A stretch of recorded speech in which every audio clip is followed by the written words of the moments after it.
Hello everybody, welcome to my first video on this channel, Chaotic Politics. This is your boy, the Chaotic One Chaos. And today this is going to be my analysis of the 2020 Democratic primary as it stands now. And then we will take a look at our analysis for the first four states with our top 8 candidates: Biden, Sanders, Warren, Buttigieg. Not O'Rourke. O'Rourke is not in the race, so I guess we can replace him with Gabbard. Yang, Bloomberg, Steyer, and of course Gabbard, our top 8 candidates pretty much. Currently, let's take a look at the national polls. National polls has Joe Biden up. He's back. He looks like he's going back up to his 30 ranges again. His high 20s, low 30s again. He's getting back up there to the points where he was around this time, around April, the end of April. And he looks like he's surging up once again, just based off this, and as well as Bernie Sanders, Elizabeth Warren, Pete Buttigieg. They are dropping in the polls as Michael Bloomberg is rising up in the polls. He's pretty much buying his way into the main spotlight, into the top 5 pretty much. Characters like Andrew Yang, Amy Klobuchar, they're also rising steadily. They're rising very steadily right now. They might have a chance to break out into top 5 contention, but only time will tell, as Yang has been dropped out of the debate. He's not going to make it. So you might as well only see Biden, Sanders, Warren, Buttigieg, and Klobuchar, and expect rises in the polls for them after January 14th in national polls. Iowa, right now, this one's a little bit more conjoined, I guess you can say. But Bernie Sanders has a lead, a 0.3 lead over Pete Buttigieg right now. Pete Buttigieg did have the lead for some time, and then Bernie Sanders dropped him down, that 18%, losing to Joe Biden by 1%. Bernie Sanders did. Buttigieg lost to Biden by several points. But Sanders is in the lead. Buttigieg right behind him. Biden, Warren, these 4 candidates you could see probably getting delegates in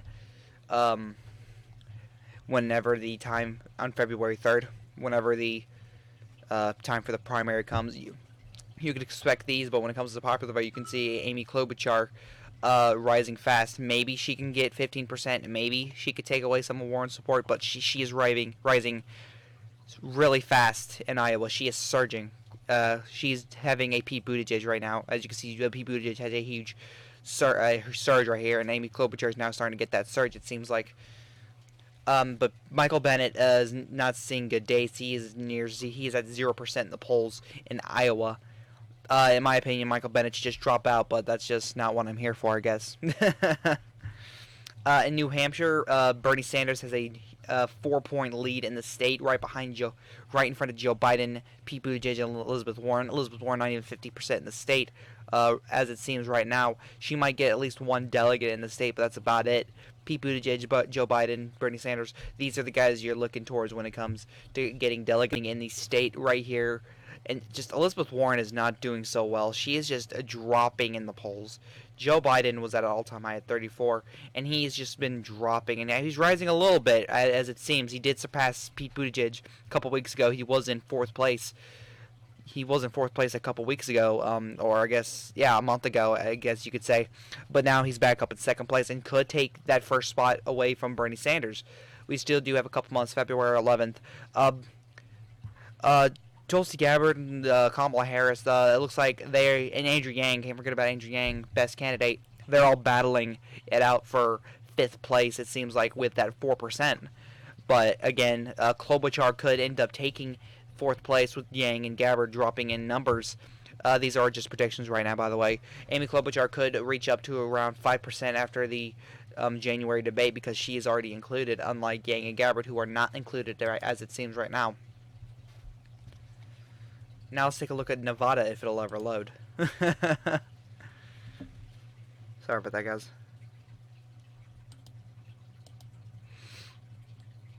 Yeah, but still. Cory Booker, again, Michael Bennet, that's actually Marianne Williamson. Michael Bennet isn't even on the chart, so you can assume he's at 0% in the state, or you could assume such.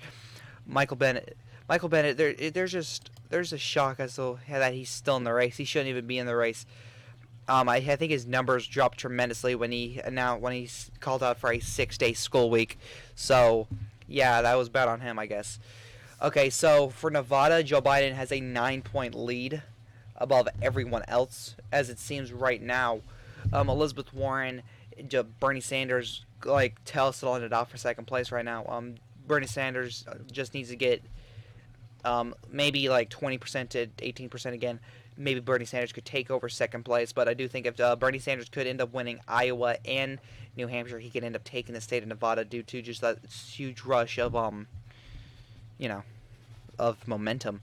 Kamala Harris not in the race no more, so I would assume her poll numbers are probably going to go to a Joe Biden or an Elizabeth Warren, one of the two. And if it was to go to Joe Biden, his numbers would just increase more, and Bernie Sanders could see a no way of winning the state if all Harris supporters were to go to Joe Biden.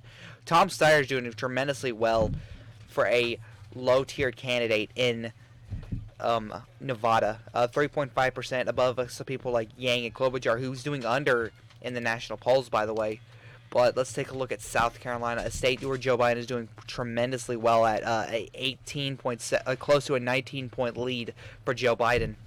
Elizabeth Warren, Bernie Sanders, I really don't see I don't see them overdoing Joe Biden in the state. 40 an all-time high at 45% on a November 6th poll, or November 6th to November 11th, the conducted poll. People, again, Tom Steyer doing really well in the state for a low-tiered candidate. Patrick Delaney, last time we got a poll, he got 1% and doing better than John Delaney. Michael Bloomberg, 3%. For someone who's not not advertising as much as he is for the Super Tuesday state, he's doing really well for someone who's not advertising as much as these other candidates. Tulsi Gabbard, of course, she got 4% last poll. Maybe this is a blimp. I have no idea, but this could help her. Now let's take a look at the analysis out of all of this. So, it's getting there, I promise.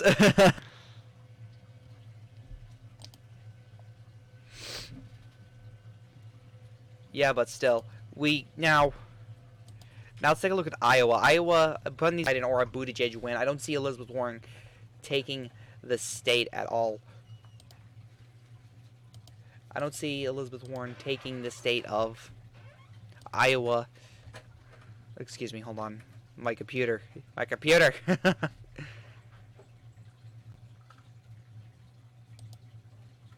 Weird. Okay, there we go. Now, let's take a look at this. I do believe Bernie Sanders will hit 36% of the delegate vote, so 15 delegates. I do see Buttigieg being right there behind him, 14 delegates. Joe Biden, 10 delegates, and Warren will just take the rest. It's not going to be much, but still, Joe Biden will end up in third place. It actually could be more closer between Biden and Warren. It could be like a even tie when it comes to delegate count, but still, I do see Bernie Sanders winning the state of Iowa. New Hampshire, I think this is Sanders country right here. Polls show him doing really well. Joe Biden is going to be right behind him pretty much, and I don't think Elizabeth Warren is going to get any delegates in the state, despite the fact that she's a progressive through and through. I think Andrew Yang will surpass her in the popular vote in New Hampshire. That's just my honest belief.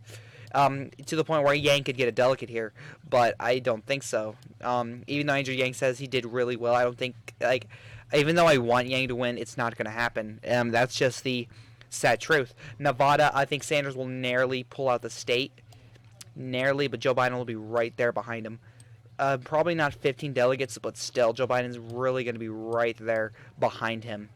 I do think Tom Steyer is going to win himself a couple delegates in the state.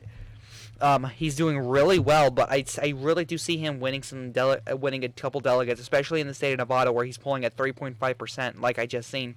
Elizabeth Warren's going to poll probably around 25%, around 25%, 22%. She could win this, and the rest would go to Pete Buttigieg. This isn't popular vote. This is more so a delegate vote. I do see Steyer winning around 15% in the state of Nevada because he's just doing so well. Now, when it comes down to it, Joe Biden's going to win a huge count. I see him winning around 64, 66% of the delegates. Bernie Sanders probably around 30, 32. So, Pete Buttigieg, I may be one delegate, but he's doing really poorly in the state. He's just not doing well. I do think Warren would win some delegates.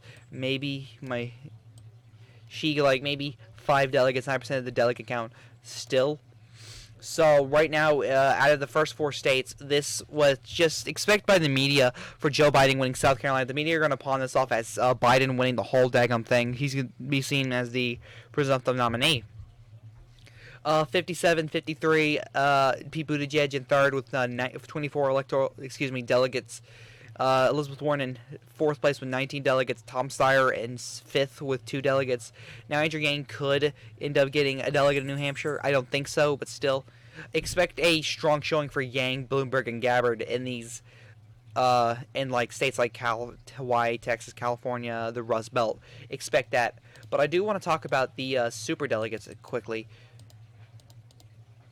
Oh wait, I clicked the wrong thing. Excuse me. I made a mistake. Excuse me. Now, in the superdelegate count, expect Joe Biden to outperform everybody else here. Expect a good 53% for Joe Biden in this here. A lot of them are going to go for Joe Biden. When the votes come in, you're going to see Bernie Sanders only winning around 32%, and Bloomberg winning around 6% of the vote. You might see some votes for Yang and Gabbard as well, maybe a Buttigieg. Elizabeth Warren could. I don't see it. But still, she could win some of that delegate count. I don't think so, but still. This puts Joe Biden at 464 delegates, Bernie Sanders 296. You can see Michael Bloomberg at 45 delegates, Pete Buttigieg at 41, Elizabeth Warren 25, and Yang and Gabbard at 23. So expect a huge shift from the superdelegates. At least it's not like it was in 2016 where everybody just went for Hillary and Bernie Sanders just got destroyed by the superdelegate count. But expect Joe Biden to take the nomination just via superdelegates. He's going to do well in some of these Super Tuesday states like Alabama. He's going to win Alabama, Mississippi, Louisiana. He's going to win these southern states easily. Texas could be close, but I do see Joe Biden win. California is going to be close, but again, I do see either Joe Biden or Michael Bloomberg winning. Minnesota, Massachusetts, expect that Warren victory. Let's see, Vermont, Bernie Sanders is going to win that. North Carolina, you could see strong showing for Andrew Yang. Andrew Yang is very popular in the state. The one poll conducted by East Carolina University had Andrew Yang up to 8% in the polls. Every other poll that was not conducted by a North Carolina poll source had him down at 3%. That just shows you that poll sources not coming from the state itself are unreliable. Then again, I don't trust the polls anyway. Hawaii, expect a strong showing for Gabbard, as well as her in American Samoa. Probably not Democrats abroad. Democrats abroad are probably going to vote towards a Joe Biden due to his name recognition. Puerto Rico, expect a strong showing for both Gabbard and Biden. Biden due to his name recognition, as well as Gabbard. Gabbard goes down here very frequently. Just look at it. Gabbard goes to Puerto Rico very frequently. But, guys, this is the Chaotic One. I hope you enjoyed this video. This is the Chaotic One saying peace.